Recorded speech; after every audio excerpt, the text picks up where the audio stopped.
quand Mohamed Ali demandait à Mike Tyson de le venger d'un boxeur qu'il avait battu. En 1974, Larry Holmes est un jeune boxeur de 24 ans, partenaire d'entraînement de Mohamed Ali pour son combat contre George Foreman, qu'Ali remportera brillamment par KO à la 8e reprise. 8 ans plus tard, le 2 octobre 1980, le destin fera que l'élève se retrouvera sur le chemin du maître. Larry Holmes, en pleine force de l'âge, affrontera un Mohamed Ali vieillissant et déjà malade, qui n'est plus que l'ombre de lui-même. Un spectacle affligeant et déchirant pour les fans de boxe. Mohamed Ali, qui était le meilleur boxeur de tous les temps, subit et encaisse les coups sans broncher face à un boxeur qui, autrefois, n'était rien d'autre que son sparring partner. Dans une triste passation de pouvoir, Larry Holmes remportera le combat à la décision sans grande gloire, tandis que Mohamed Ali ne boxera plus jamais après ce combat. Mais 8 ans plus tard, c'est Larry Holmes qui est désormais vieillissant.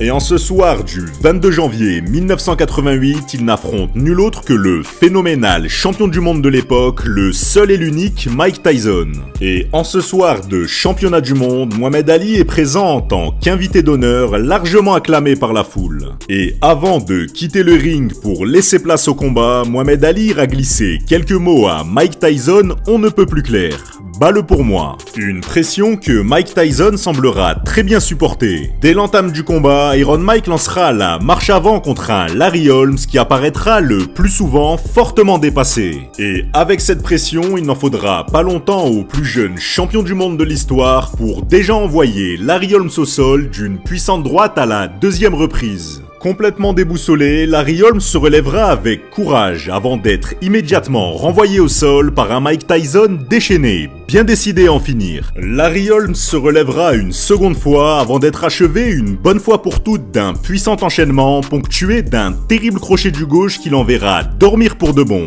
Mike Tyson conserve son titre en plus d'avoir vengé son idole de jeunesse, le grand Mohamed Ali.